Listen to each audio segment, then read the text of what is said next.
Okay, so there we have, we've covered most of the song. Next we're going to have a look at the two lead breaks, one which falls after the first chorus and one which falls after the second chorus. The position these breaks are played are up here, sort of around the 12th fret, and they're actually, although the song's in D, they actually follow the sort of pentatonic scale of a G major. So if you imagine this, if you've learnt this before, it's all around this kind of shape. For anyone who's interested more in the theory side, this will give you a more modal sound because we're in the key of D. It's like a Mixolydian mode, but we don't want to get too bogged down in that. But if you just kind of remember this sort of shape, this is where the solos kind of take place. There's some tricky bending in this, so I'm going to go through it with you. But we'll just start off with the first sort of melodies that he plays. So he starts off. Okay, now this is the way Slash plays it. It's actually, this note here is the same note as fret 11 here. So you could go, but I'm going to show you the way Slash plays it, because he's obviously did it in a certain way for a certain reason. But ultimately it's the same note, so if you wanted to do that and you found that easier, then go ahead. So the beginning of the solo goes like this, very melodic.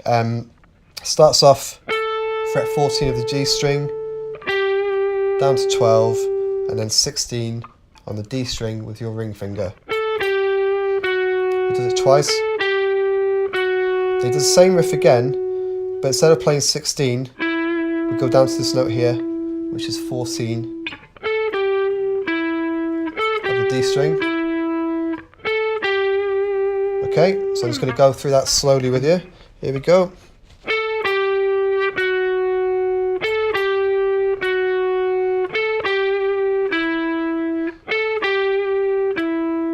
Okay, you might notice I'm kind of moving my fingers around a little bit. This is called vibrato. And this is something that you sort of develop once you've been playing guitar for a while. It just kind of gives the notes a little bit more sustain and a bit more feel to it. But I wouldn't worry about that to begin with. I'd worry more about the sort of rhythm and getting the right notes to begin with. So go 1, 2, 3, 4.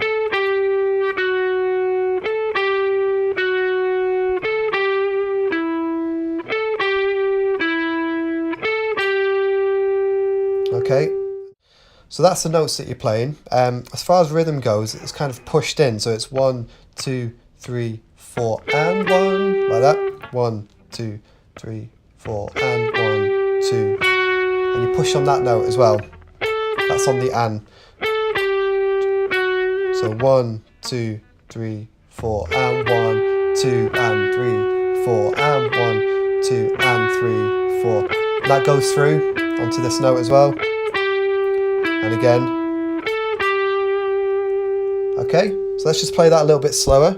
1, 2, 3, 4. Just getting those pushes.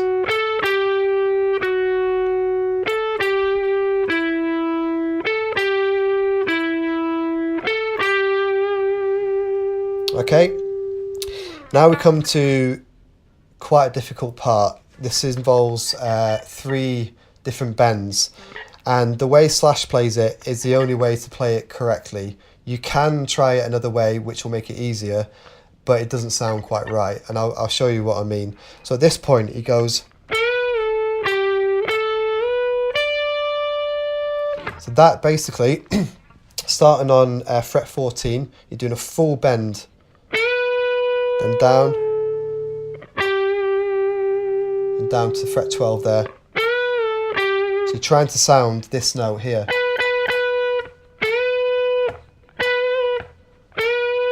Okay, you want to go. Now the reason why I say this is difficult is because we're bending with the middle finger, which means we haven't got any support behind it. Because normally you would go like this, and you've got these other 2 fingers to support it behind. Instead, in order to get this, you're going to need to bring your thumb over the top so you've got a bit of support in the arch of your hand. And again, it's about being precise. You want to get, you're aiming for this note here. Not, or, which is too high. You want to kind of have that note in your head and go. Okay, in the second half of this bend it goes, your ring finger comes in here and plays fret 15. Okay, just show you that again slowly.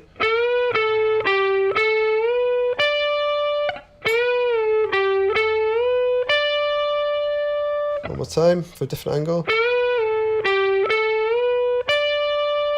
Then at this point, we're going to bend this note here. And again, we're doing a full bend. We want to hit this note, the tone up.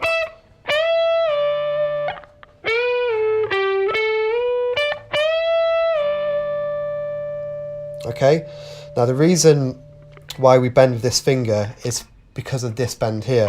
Because if we were here, we went, and then we need to bend, but we can't bend with our little finger. It's really difficult to do that and get it precise. So we want to go, and you're in position then to bend that 15th fret there.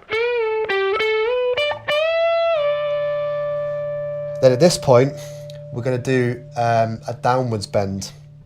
The reason it's downwards is because it's on the D string and we wouldn't be able to push it up and hold this note as well. So we're going to bend it down, but we're going to need to support this finger with the index finger behind it. And again, this is a whole bend to that note. And it's quite a quick one. There's no sort of, he just strikes it and hits the bend straight away. Now this is quite difficult. This is going to take practice. It's going to probably hurt the tips of your fingers to begin with, and probably part of your hand as well, because you haven't got the other two fingers behind it supporting it. So it's just going to be a matter of practice, but it's really important you get that note, because it can sound horrible if it's out of tune. If it sounds like that. If you went, see, it doesn't sound very nice, does it? So we want to aim for this note. So let me just show you the whole pattern really slowly.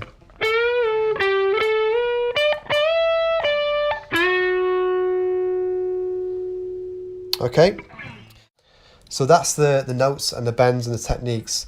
As far as the rhythm, it's going to go like this. It's going to go 1, 2, 3, and. So you come on the and, so it's 1, 2, 3. And the rest of it should flow. If you listen to the riff, it's quite a, it's got a melody to it which is quite memorable. So if you know to come in on that and of 3, so 1, 2, 3. And the rest of it should just kind of flow naturally behind it. So you've gone 1, 2, 3.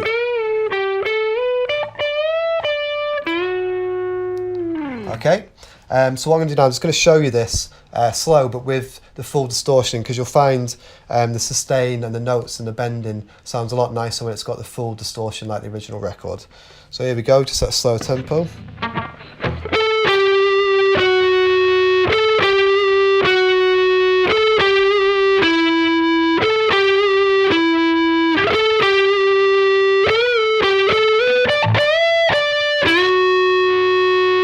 Okay,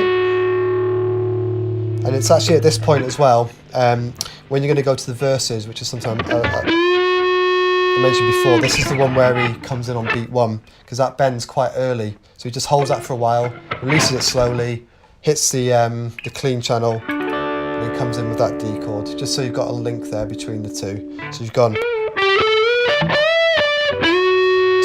3, 4, 1, 2, 3, 4. Into the second verse. Okay, so let's try this lead break now with the backing track and the play along. Again, the first half is pretty simple, but it's just the bending. It's just making sure you get it in tune. It's not going to happen sort of straight away or overnight. It's just a matter of practicing and getting used to hitting those bends and getting them bang on. So without further ado, we're going to do that, and then we'll come back and learn the second lead break.